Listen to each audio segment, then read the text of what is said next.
देखिए, लोकसभा चुनाव समाप्त हुआ, अब विधानसभा की तैयारी चल रही है। उससे पहले बिहार में उपचुनाव भी है, उसको लेकर ही राजनीति शुरू है। लेकिन अब सभी का मेनली फोकस जो है वो मुख्य चुनाव विधानसभा बिहार का जो है 2025 वाला है। अब इसको लेकर पार्टियों में तोड़-फोड़, फेरबदल, पाला बदली की जो खबरें हैं तेजी से सुनने को मिल रही है। आपने देखा किस प्रकार से अपने ही गठबंधन के पार्टी को छोड़कर दूसरे पार्टी को ज्वाइन किया सुनील पांडे ने। पशुपति पारस के साथ थे, उन्हें छोड़कर बीजेपी के कमल को थाम लिया सुनील पांडे ने। अब उसके बाद अगली खबर जो है वो महागठबंधन के खेमे से है।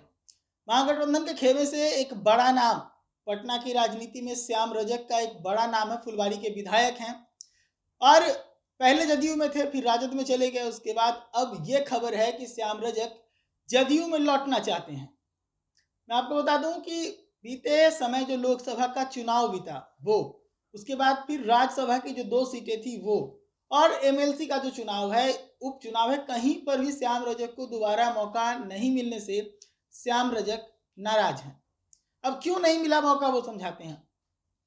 देखिए, पटना के आसपास का जो क्षेत्र है वहां पर बीजेपी का कब्जा रहता है, देखने को मिलता है।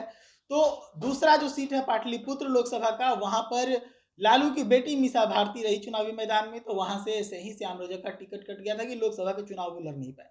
उसके बाद जब राज्यसभा की बात करें तो राज्यसभा में उपचुनाव के जो नियम है उससे बिहार के दोनों ही सीटों पर बीजेपी की जीत तय हो रही है। यहाँ से भी श्याम रजक बाहर हो गए।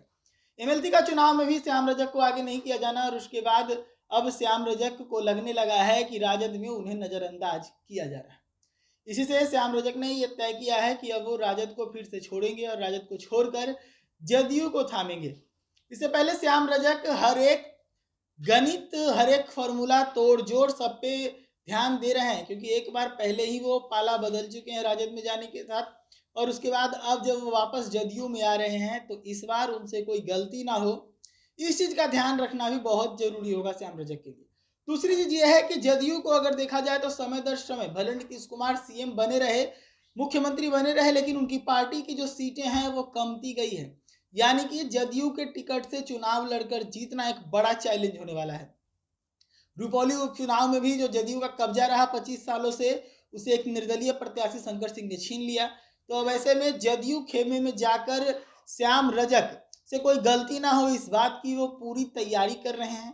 वो पूरी तरीके से ये सुनिश्चित करने का प्रयास कर रहे हैं कि अगली बार जब विधानसभा का चुनाव हो तो फुलवारी से श्याम रजक ही एनडीए के नेता के तौर पर जदयू के कैंडिडेट हों। इसको लेकर श्याम रजक तैयारी कर रहे हैं। इससे पहले आप सभी को पता है कि श्याम रजक को कई क्षेत्रों में लोकसभा की तैयारी के लिए भी भेजा गया था, लेकिन जब टिकट की बारी आई तो वहां पर श्याम रजक को टिकट मिला नहीं, जिसके बाद से श्याम रजक नाराज चल रहे हैं।